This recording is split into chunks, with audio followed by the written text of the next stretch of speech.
Tonight on BBC London, a special programme live from Notting Hill as the capital counts down to Europe's largest street party. And it's more significant this year as Carnival celebrates its 60th anniversary. I'm with the band, warming up ahead of a weekend of music, costumes, food and family. 3, 2, 1. We'll hear stories through the generations of what Carnival means to Londoners. Plus, come and see what we've been making for Carnival. We're behind the scenes seeing how the spectacular costumes are created. And we hear about plans to keep Carnival safe and all you need to know about getting around West London this busy bank holiday weekend. Thanks, Riz. A large fire close to Wembley Stadium has caused significant disruption to tube and rail services today. 125 firefighters have been tackling the blaze at a waste facility since this morning. Jim Weeble has more. Well, fire service was called at around 11:25 this morning to an industrial estate on Hannah Close in Neasden. Some 25 fire engines were tackling it at its height, and thick smoke was seen for miles around West London. Black smoke billowing hundreds of feet into the air. In fact, local residents close by were told to keep their windows closed because of these toxic fumes. Now, where this fire happened was next to a busy set of rail and tube lines, and it's had a serious impact today. The Metropolitan line has been suspended for most of the day. The Jubilee line has been seriously affected as well. And here at Marylebone Station, there have been severe delays and cancellations. Now, there's been a handful of these types of fires over the summer, notably, in fact, in Deptford in southeast London, where at a waste and recycling plant there were two significant fires on separate occasions. Now, this particular fire is now under control. There's no reports of any injuries, but if you are travelling out towards West London, the advice is check before you travel. Jim Weeble there. Passengers at Gatwick Airport have once again been left without water after a mains pipe burst in a nearby field. Water supplies at both terminals are affected and SES Water are carrying out repairs. Many of the bathroom facilities are closed and some restaurants, bars and cafes are not operating. In July, both terminals lost running water for several hours. Detectives investigating a rape in Covent Garden last weekend have released CCTV images of a man they want to speak to. A woman in her 20s was approached by a stranger in the early hours of Saturday morning and dragged into a doorway. Police are urging anyone with information to come forward. Now, as the death toll continues to rise following the flash flooding in the Himalayan border region, people living in London are still trying to make contact with relatives in the affected areas. Officials in Nepal say more than 540 people are known to have died, but hundreds more are unaccounted for. Thomas McGill has been at one restaurant in South London where staff have a personal connection to the tragedy. A candlelit vigil in Edgware last night for all those caught up in Wednesday's flash floods in Nepal and Tibet. Today, another part of London's close Nepalese community came together to do their bit. Staff at Panas restaurant in Blackheath have been offering traditional food to locals to raise money after one of the waiters' family member died in the tragedy. Devastating. My staff, they are stressed. One of my, the bartender, his first cousin, the young guy who was in a hydro, he's an engineer. He's not there. I mean, it took them to find out 2 days. It's hoped this small gesture can have a big impact for those struggling with what's happened back home. We start raising the money. So we are distributing the food and then helping the raise how much we can, as much we can. As concerned Londoners continue to see heartbreaking images of whole communities destroyed, many here are only too happy to do what they can to help. It's really challenging to watch everything that's going on in the news, everything seen on BBC and the floods, and I've even seen some of our own people, some British citizens have also been caught up in that. I really think it gives us an opportunity to do whatever we can to help. With the death toll continuing to grow and many unaccounted for, Sujan and his team say they will continue to support each other and those back home in the best way they can. Hello and welcome. You join us at the Tabernacle, an historic community hub that in the run-up to Carnival transforms into a massive workshop and where much of the organisation takes place. You'll probably see people coming in and out while we're on air.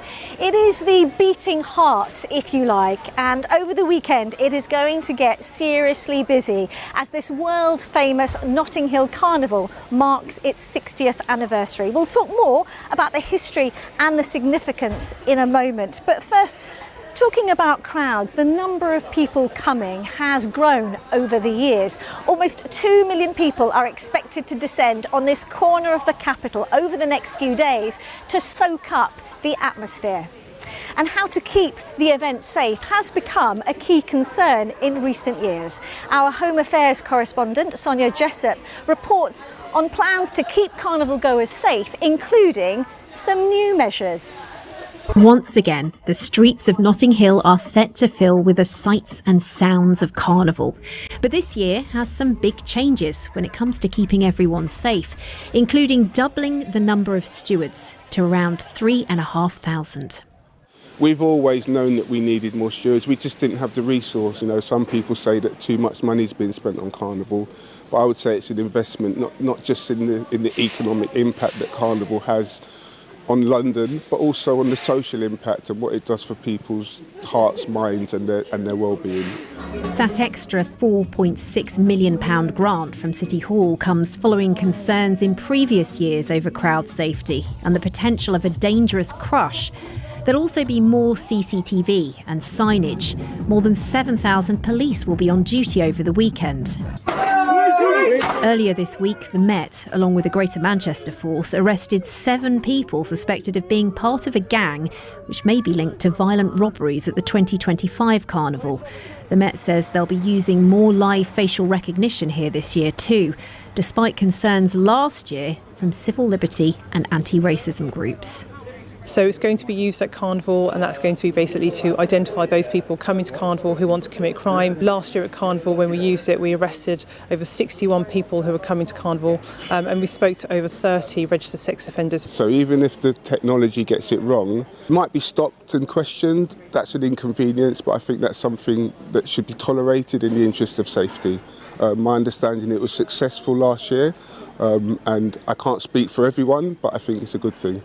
On social media, the message to those coming is to be patient, listen to those stewards. All right, calm down, there's plenty more whining, but for now, just filter yourself through. Don't step on my trainers, please, and thank you. And help keep Carnival safe for everyone. Sonia Jessup, BBC London. Some important advice there. Well, now let's get closer to the action and the sights and sounds of Carnival, one of which is, of course, Steel Pan. We can join Alice, who is just around the corner, as the anticipation builds, Alice, for a special weekend.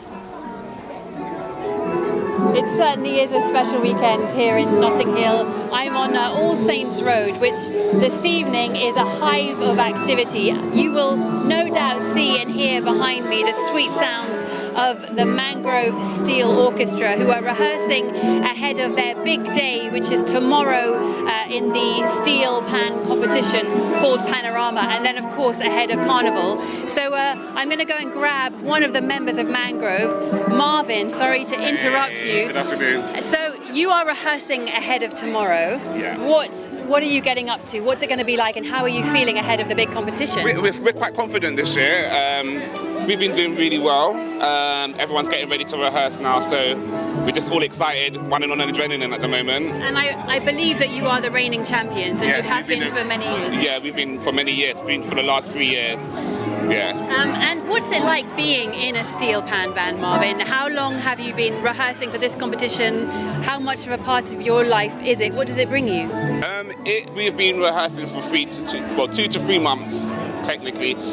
It's part of our family. Like, these are like some of them, like I've got pan kids. My daughter gets really mad at me when I say that, because there's kids here that as young as 10, there's adults here as old as 60.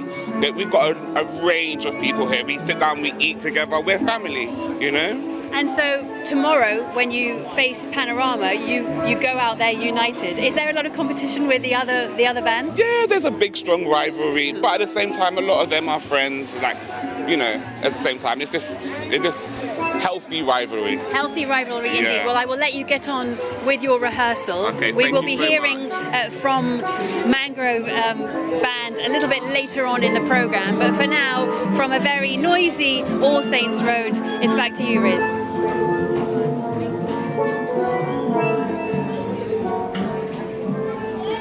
Thanks very much, Alice. More from you later.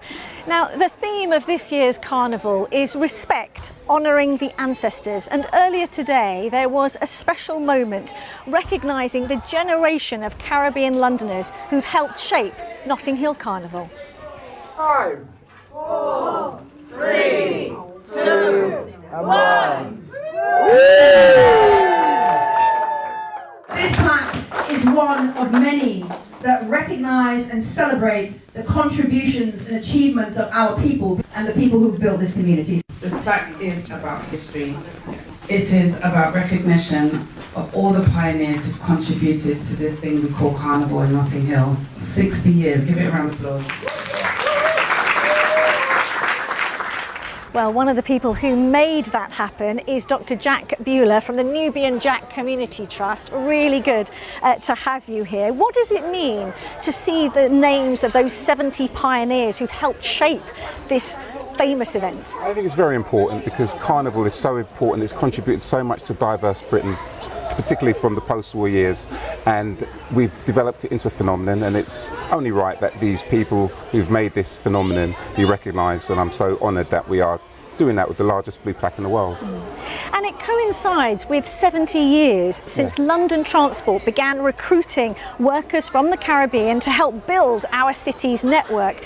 So there are Londoners whose parents or grandparents were a key part of all of this. Absolutely, and not only are London Transport people on the plaque, but you also have people from the NHS, and it's also important that we recognise there are so many disciplines, so many occupations that people have had has contributed so much to this wonderful, wonderful, glorious event that we call Carnival. Yeah, we see lots of movement going on here behind us. I said this is really the heart of Carnival, isn't it? This is the heart of it, at Tabernacle. So basically Claudia Jones once came here. We have a plaque inside to Claudia Jones, and the whole route is panned out of different plaques of different people who've contributed to this phenomenon, as I say.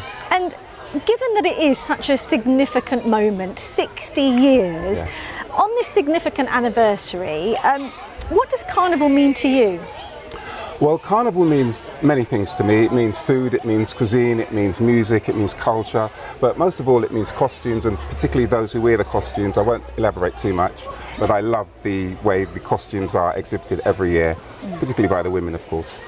And it has changed. Carnival has changed over the years. Do you think, given that this year's theme is respect the ancestors, do you think enough people know about the history of Carnival? Well, clearly they don't, which is why we've decided to put this plaque up. So the evolution of Carnival has become, if you like, a food fest, a jump up fest, a great time for people to have a great time. We can smell the barbecue from here. I love the smell of jerk chicken. But more importantly, it's important that these pioneers that brought this wonderful spiritual festival is recognised and are recognised, and that's why we're doing this wonderful, phenomenal plaque, which is, of course, I have to keep coming back, the largest in the universe.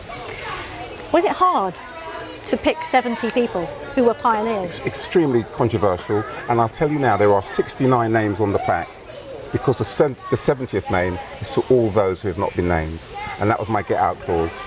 So it was extremely difficult, and I'm still getting controversy about it even now. But at least, you know, it's the first of many, and to build upon that, we're going to have to do an even bigger, larger plaque in the world. It doesn't stop.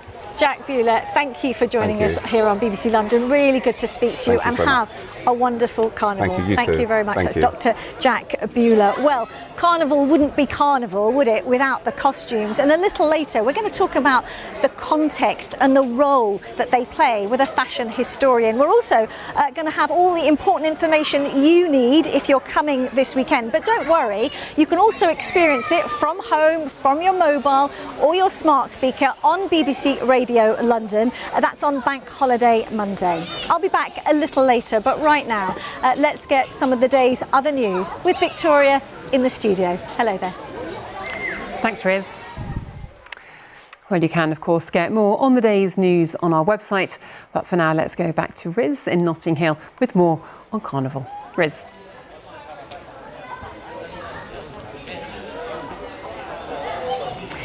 Thank you very much, Victoria. Welcome back to the Community Arts Centre, the Tabernacle, the hub of where organising Carnival happens, as this weekend marks 60 years of this deeply significant celebration of Caribbean culture.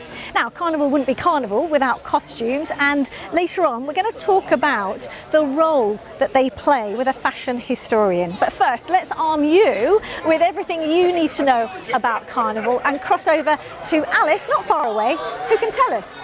Hello. Hi Riz, I've found some street food, so I'm already set for the evening, but whether you're a first-time Carnival goer or you're a pro, planning ahead can help you make the most of your weekend. So this is what you need to know before you head out. Everything starts tomorrow, Saturday, and that acts as the curtain raiser. It is, as I mentioned earlier, Panorama, the beginning of Carnival weekend, and the focus is on the steel pan music and the biggest steel pan competition in the UK. Then on Sunday, that's traditionally the more family-friendly Carnival day. There is a Children's Day parade, and for early risers, you can catch Juve, which is a vibrant pre-dawn celebration. Of course, Monday is Carnival at its biggest and loudest, and that's the Adults Parade. It's usually the biggest day, attracting the biggest crowds. And now you do need tickets for Saturday's Panorama event, but Carnival itself is free on Sunday and Monday, no ticket needed. Now, crucially, getting around, TfL recommends travelling to Carnival via Paddington Station, which is a short walk from the Carnival route. You can follow signs to the walking routes between Paddington and Carnival. There are extensive road closures in place already, actually from this evening, but certainly this bank holiday weekend, and you can see the full list of closures on the Westminster Council and Kensington and Chelsea Council websites. But be warned, public transport is also expected to be very busy, especially at the end of each day, so allow extra time for your journey. Now, organisers want everyone at Carnival to be safe. There will be police officers and stewards along the route, as well as 4 welfare hubs, plus a reminder that the mobile signal can be poor, so try and make plans with friends and family before you head out. Finally, our coverage. You can follow Carnival and all the action. Just tune in to BBC Radio London across the whole of Bank Holiday weekend for live programming. And from a very busy north bit of Notting Hill, back to you, Riz. Yeah, it certainly sounds it, Alice. Thank you very much indeed. And you can find that information on the BBC London website as well. Well, let's turn to the spectacularly visual aspect of Carnival, from floats to feathers, from sequins to satin. Months of hard work goes into creating colourful creations. So let's get an insight with the co-creator of Mahogany Costumes. Happy 60th Notting Hill! Well, let's pick up with fashion historian Kayleigh Benoit. Delighted to have you with us. And can I just say, looking resplendent yourself. Let me first ask you, how much has fashion and costume played in shaping the identity and legacy of Carnival? Fashion is very important because it's the visual history. So you're wearing the history, and then you get to see the blend of Caribbean heritage that was passed down by the Windrush generation and the subsequent generations, and then seeing that blend with Black British culture. So what you wear on the road is extremely important. And for anyone not familiar with Carnival, the concept of mass and the types, this powerful language of history and celebration. Tell us more about it. A lot of people don't actually know that mass is short for masquerade. So masquerade is very much a performance. So you are embodying a character when you're wearing the costume. A lot of people don't know as well that with the bands, there is a judging point on the road. So it's almost like a competition to see who can get the best costume. So the craftsmanship that goes behind every single costume is very, very intricate, and it's months of hard work. Yeah, as we saw there with mahogany costumes, just one of the many. And we know that this year's theme is respect, honouring the ancestors, and that is probably true for the fashion and the style as well. Absolutely, because so many people just see the spectacle, but it's very important to understand and appreciate the specialist knowledge, the designers who take months of work behind the scenes, the designers, the costume makers, the seamstresses, the feather makers, and then also the history behind it, because it's very colourful, it's joyful, but we also must remember the history that's behind it. And the reason why it's colourful is because of the history behind the Windrush generation and the racial hostility that they had when they came here to Britain. And do you think there's going to be more focus on that this year, given the theme? Definitely. I think I heard an interesting statistic that 90% of people didn't know who Kelso Coltrane is. So I think people really have to take accountability of learning the history, because when you know the history, you can appreciate the spectacle of the costumes even more. And people can go and look that up right now. On a personal note, Kaylee, what does Carnival mean to you, not just as a fashion historian, but as a Londoner? Yeah, so I play and I take part in Masquerade, and this will be my 5th consecutive year. So being on the road, being part of that collective identity at a time when communities needed much more than ever is extremely important to me. Being on the road is such an energy, so I really love it. Yeah, I can sort of see it in your face. You're almost sort of lifting out with. Is that the feeling? Yeah, and it's something that's very indescribable. Only the people on the road will understand, because you're there. And yeah, you have the dirty mass on Sunday, the pretty mass on Monday, so everything has a theme and you really get to appreciate it. Well, we really appreciate you coming to speak to us and sharing that knowledge. Fashion historian Kaylee Benoit, have a wonderful Thank Carnival. you very much. Well, whatever you're up to this weekend, whether it's Carnival or not, we all need the weather forecast. Here is Jen. Hello there, good evening. A bank holiday just around the corner can only mean one thing, and that is that we have some wet weather in the forecast. The weekend is going to start off on a fairly breezy note with some heavy showers, but there will be some brighter spells, especially as we head towards Monday. Now, if you are heading off to Carnival this weekend, Saturday we'll see some outbreaks of rain through much of the day, perhaps drier in the afternoon. Sunday will start off dry, but then there'll be some thundery showers moving in later on in the day. Bank holiday Monday currently looking like the best day, mostly dry with some sunny spells, all down to these areas of low pressure moving in, throwing these weather fronts in our direction, and the squeeze on the isobars indicating that it is going to be turning a little bit breezy as well. This is what things look like as we head through this evening and overnight then. Lots of dry weather, but there will be a few heavy thundery showers moving through. The breeze picking up from the southwest as we head through the night, and temperatures down to 14 to 16 degrees. Now, first thing Saturday morning, it will start off dry. Not for long though. You can see one of those weather fronts moving through, bringing some outbreaks of quite heavy showery rain. The possibility of some thunder in there as well. Temperatures up to 20 degrees Celsius, but perhaps later in the afternoon on Saturday, you might well get something a little bit drier and brighter. Overnight into Sunday, the showers will tend to clear away. There will be some clear spells. The temperature overnight down to between around 13 and 15 degrees. For Sunday, we start the day off with quite a bit of dry weather. Cloud first of all, but we'll see some sunshine during the morning and into the early part of the afternoon as well. It's not looking like until later in the day that we start to see this showery rain moving in. Some of that could be thundery, but hopefully it will stay clear through much of daylight hours. Then as we head into Bank Holiday Monday, looking like the best day of the 3 over the course of the weekend. It should be mostly dry. There will be some sunny spells, still quite breezy, but with a top temperature of 22 degrees. Thanks to Jen for that all-important weather forecast. And that is it from us ahead of, yes, a big Carnival weekend, but also a significant one as it marks its 60th anniversary of the history and celebration of Caribbean culture.